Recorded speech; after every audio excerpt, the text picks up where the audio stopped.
music. He's like love, love, love, and music. La la la, love, love, love, love, love, and music. Love, love. Hello, hello, hello, everyone. Thank you for tuning in. I am Jay Lee. This is Jay Lee's Corner. This is my review for Claws Season 2, Episode 4. Yes, I'm in my scarf. It is 3:30 in the morning. My hair is wet up under here, and I was like, I don't have time to let it just be out and looking crazy and dripping this late. When I finish recording all these reviews, I'm going to bed. So yeah. So bear with the little scarf or whatever. It's okay. Don't judge me. Tonight's lipstick is, of course, Fenty Beauty. This is a Stud of Lint Paint. I'm going to start wearing some other ones probably next week. Not sure I love this, but I love this color. Tonight's episode was good. You know what I'm saying? I said last week that I felt like Claws had so many different stories going on with each different character, which is too much. This episode is kind of focused on Anne. Quiet Anne is, she's, you know, whatever. So I like kind of seeing things from her perspective, and also hearing her perspective, even if other people don't know that she's saying it. That is what I liked. So the episode begins, it opens up with Anne getting a call. She's in the bed, she wakes up, and it's the call from like child services, because her and her girlfriend, the girl that she was dating from before, the cop girl who she had to stop dating, they were thinking about adopting. So the call is for a baby that would have been for her and the girlfriend, but she has to tell them that, oh well, no, we broke up. So of course this kind of crushes her. She's very, very sad. She's like, you know what I'm saying, I loved her, I could not be with her, I'm pissed off about that, and you know, it kind of pisses me off. So she's in that whole mindset, and she's like, we broke up for well, no, I feel like they broke up for a valid reason, because they broke up because she was on the case that Desna and Virginia was basically accused, or not the case, when Virginia and Desna thought they killed Roller, the cop was kind of on to them. So you know, you can't date a cop who was looking into a crime that your friends committed. That was the hard part. I feel like that's why Desna said you can't keep talking to her, because she is looking into us, like, and you're not dating her to stop it. And you know what I'm saying, it was that whole weird thing, but I do get how she's very, very, very aggravated about it. So you know, she's like, you know what I'm saying, even though even though people call me Quiet Anne, you know what I'm saying, it doesn't mean that I don't talk much. It doesn't mean that I don't have a lot to say, because again, she doesn't talk much. She says little things here, little things there, and I'm like, well, okay. So we also see her waking up and her phone is going off. It's a text from Virginia like, can I borrow $10? It's a text from Virginia like, you know what I'm saying, can you babysit the kids? I want to go to a BBD concert. Blah, blah, blah. And a text from Desna saying, you know what I'm saying, can you get some stuff for the spa day? So again, she's like, how did I go from being this big bad person to just being an errand boy? Like, they're just asking for, and Virginia, why you need to borrow $10? I'm like, girl, how broke are $10? Okay. Anyway, she's like, I'm just having a hard day. Like, this is one of the worst days of my life. And you know what I'm saying, I'm like, well, damn, girl, you just woke up. I'm like, what's going on? But again, her waking up, realizing I can't have the family that I wanted. My girlfriend, I had to break up with her, and now the people call me about a kid that I can't have. So pissed off about that whole thing. So again, this episode is kind of everything's through Anne's eyes. You know, we kind of see her with Desna, and they're at Slata's office, and she's like, well, okay, we'll meet up later. And then when Anne asks her a question, and Desna kind of responds with like an excuse of why she can't do something, Slata says in front of Anne, oh, Desna, you don't have to explain nothing to the help. And I'm like, well, bitch, she's standing right there. Like, it's the weirdest thing, and it's the weirdest thing where Slata really does not want Desna treating her friends like friends. She wants them treating them like underlings. Like, treat them like they're, like, pay them nicely, but don't be friendly. So like, don't mix business and pleasure.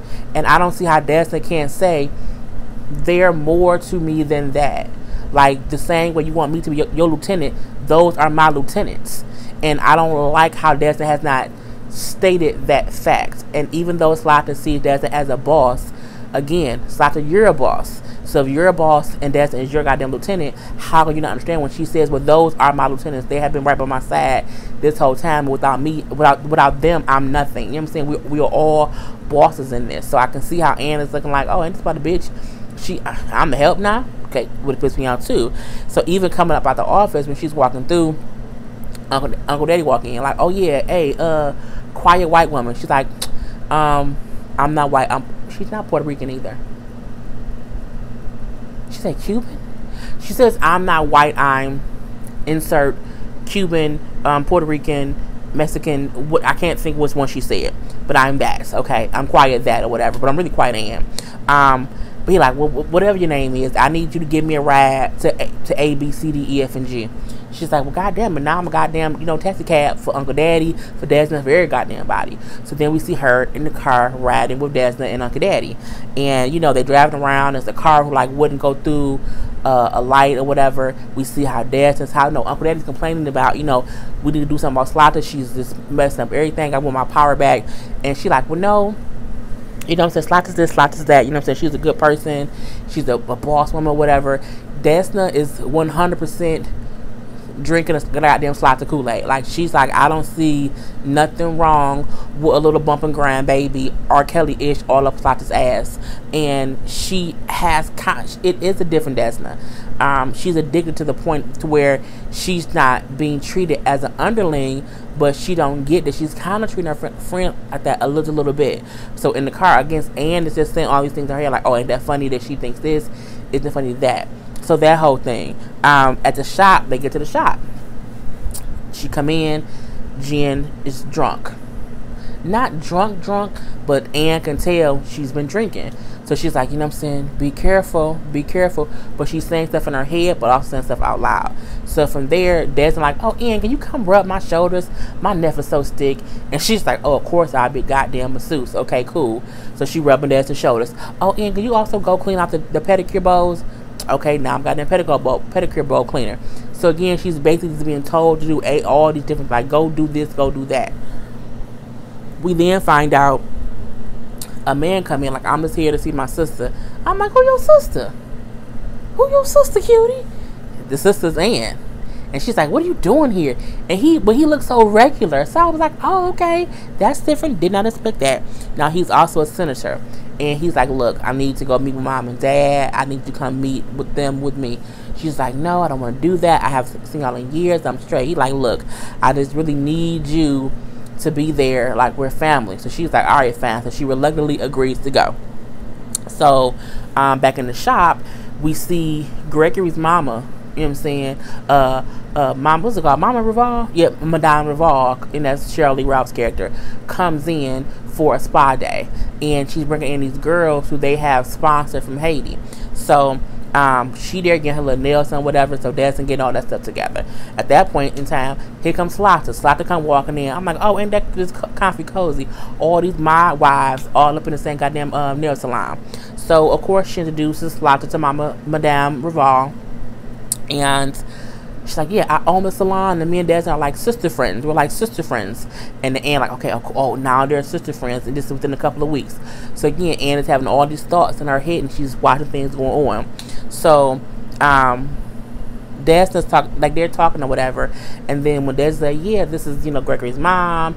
They're here for a spa day because they sponsored these girls from Haiti. One girl that they brought in there with them, the oldest girl, looked around like, what?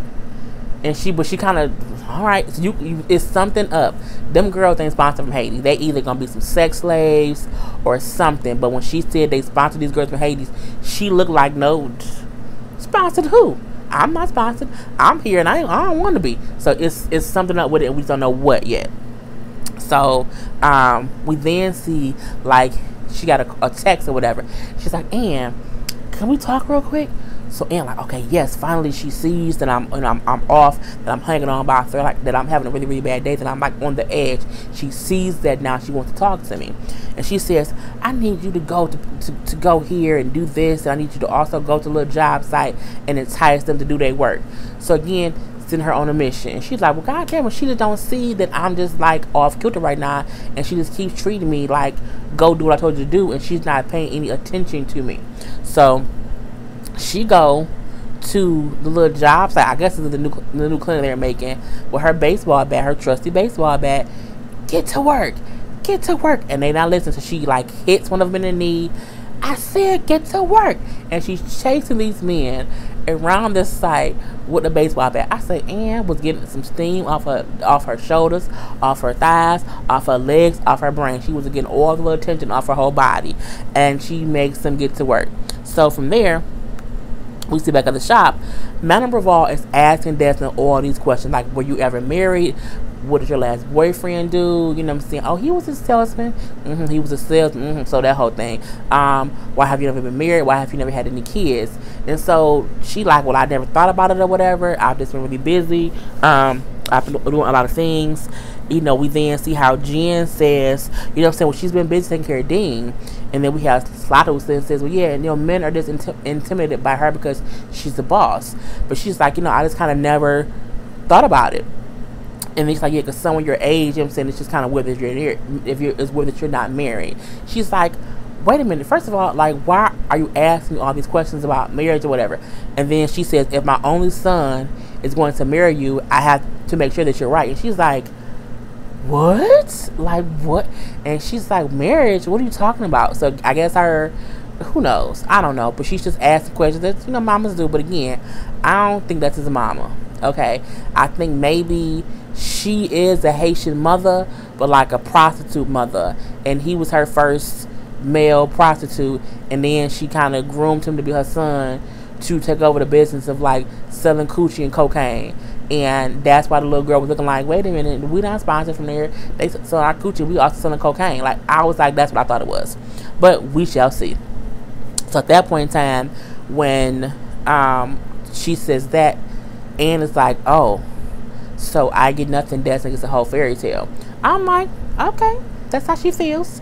So we then see they having a whole little fake celebration, drinking champagne. I'm gonna marry your daughter. So all the ladies happy except Anne. Anne clearly doesn't look happy. I mean, she don't look like she gonna murder somebody, but she don't look like she wants to go to no goddamn party, and no one is noticing it. So, you know, I'm like, but y'all celebrating the marriage that ain't even really happened. He ain't even proposed. His mama just said something. Who knows if his mama even knows what he wants to do? So, you know, there's like, I never thought about how I can just have it all. You know what I'm saying? A sexy doctor who rescues girls from Haiti. I'm making his money or whatever. He's just wonderful, wonderful, wonderful. And then she then realizes, oh, wait, I have to leave. Slots needs me, so I'm going to leave y'all here. And again, Anne's like, I should say something. I should say something because, you know what I'm saying, she just doesn't care about us. But she just hasn't said anything yet. Cool. So we then see Anne at dinner with her parents. Her parents and her brother. So, you know, clearly she not cool with her parents. And her parents, I mean, they don't seem like they're mean towards her, but you can tell that they're kind of disappointed in what, like, her and her life. Like, maybe she hasn't done enough. Like, your son is like a senator or whatever, and she's a security person at a nail salon. So it's that whole weird thing. And, you know, the son's like, yeah, I'm going to run for governor. I want you guys to know I was going to run for governor. Oh, my God, we're so happy. In her head, and like, they don't even know who you are. It's just kind of crazy. But it's that whole thing. And her mom's like, you know what I'm saying? Well, are you still working security at that salon? And she's like, yes, I am. Her father's like, you have a degree and you speak 5 languages. Like, why do you work there? Why don't you want more for yourself or whatever? Her mom then said, because she doesn't want more for herself. I'm like, well, God damn it. Okay, as you can see, there's some kind of tension between the parents and her. So she then's like, you know what? This is crazy. Her mom then brings up how they had been speaking to her ex-husband. I didn't know she used to have a husband. Honestly, I did not. They say, you know, since you've been gone or whatever. She's like, oh, I'm gone. I was in prison and you never visited me. But again, this is her talking to her head. You know, she's like, we talked to him or whatever. And you know what I'm saying? He's single now. Like, you should kind of reach out to him or whatever. And then she's like, because any man who can forgive you for trying to kill their girlfriend is a keeper. She said, Mom, you know I'm a dyke. I said, bitch, why you gotta be a dyke? I'm like, ain't that a bad word? And then she's like, I'm going to the bathroom and I'm a dyke and you know they can't be that way, you know what I'm saying? And by the way, she was my girlfriend. And then she goes to the bathroom. So she in the bathroom smoking a blunt. I said, well, you know what? Sometimes you need some weed, if you are a weed smoker, to calm your nerves. And so In the bathroom, she's listening to a saved voicemail from her ex saying, well, yeah, the adoption agency called and we're getting so close. And saying, you're going to be a great mom. Now she's crying. She's oh so sad. She's boo-hoo crying. So she come back to the table and honey, she lit. She's high. Okay, this point in time. Y'all been trying to keep me quiet, shutting me up for years, no more. They're like, we have not done anything, we have not tried to do that. She's like, you know what? He's gay. Talking about the brother. He was like, I mean, you just set him out of that, okay? And then the mom was like, oh, what? And she's like, we don't care that he's gay. We don't care if he's gay. I don't care. She's like, you know what? Y'all ghosted me. I can't believe that. How can you not care that he's gay? When I came out, y'all ghosted me. That's not fair to not care about him being gay, but you was pissed off at me for being gay and then stopped talking to me. The mama said, I was like, okay. The mama said, we didn't ghost you because you were gay. We ghosted you because you tried to kill someone and then went to prison, and you got out of prison, you did not live up to your potential. And then she was like, what? She's like, we never cared that you were gay. It was just a thing of what you did was wrong, and you came home and didn't try to fix anything. And she's like, it had absolutely nothing to do with you being gay. And she was like, I'm gay. Your father's gay. And I was like, wait a minute, what? I mean, is they saying gay isn't happy? I was confused. And I said, okay, well, I get it, everybody happy, but whatever. So the brother said, say what now? What? What? So we then come to find out both parents are gay and have been each other's beards for years, because they say, so back in the day, you would be tortured or murdered for being gay. So we just, we have an arrangement. The mama then said, did you think your Aunt Cecilia was really your aunt? I said, bitch. So mama had a girlfriend this whole time as Aunt Cecilia. And so they looking like, that's crazy. They're like, times are different now. You don't have to live in the closet. They were like, fuck you mean? That ain't true. Maybe for y'all, not for us. So we would, they said we would expect y'all, expect y'all to respect our privacy, respect our secret, because this is how we choose to live our life. And I was like, for a gay man and a gay woman to be each other's beards, have 2 kids, who both turn out to be gay.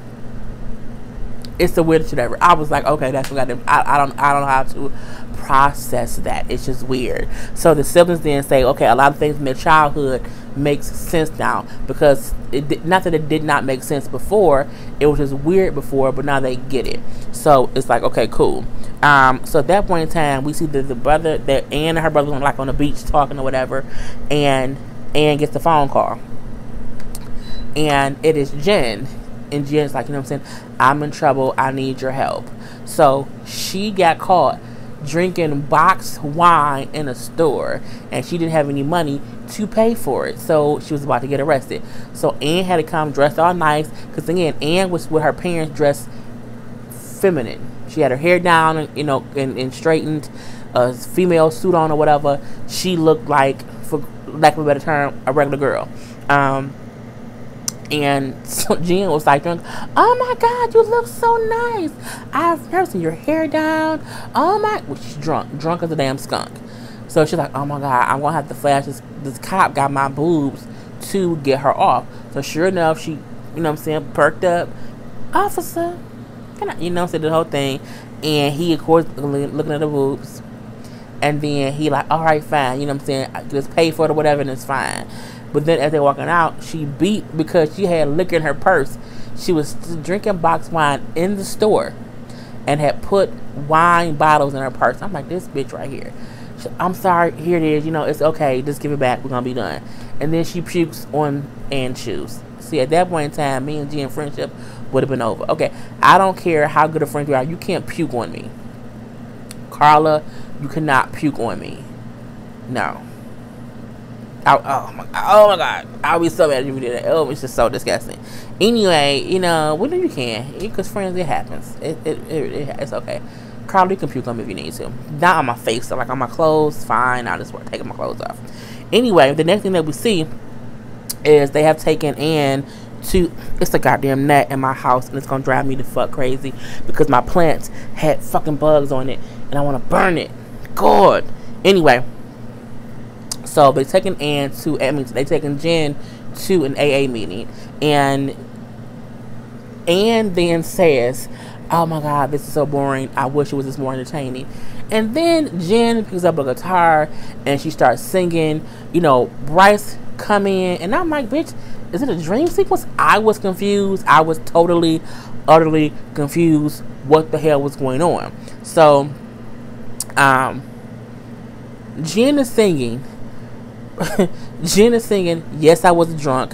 Bryce come in singing, "Yes, I was a crackhead," and how we learned the steps of AA together. I said, "Bitch, what is going on?" I was like, "What is going on? Like, is this really happening? Like, what is going? Like, I'm confused." I fast forwarded through most of it. I would pause it here and there, and they kept on saying, "No, I was a drunk, I was a crackhead. Why stop now? We learned the thing together." Bryce then said, "Because you opened your legs to a square dancing Jew." And then Jen says, "Yeah, but you got a blow dot from my mom, so you're guilty too." And I'm like, I cannot take. It was just the weirdest. I was confused. I was just like, I cannot take it. Because I know this is a different kind of show, and I get it was supposed to be like over the top crazy, but I was like, this shit is stupid. I was over it.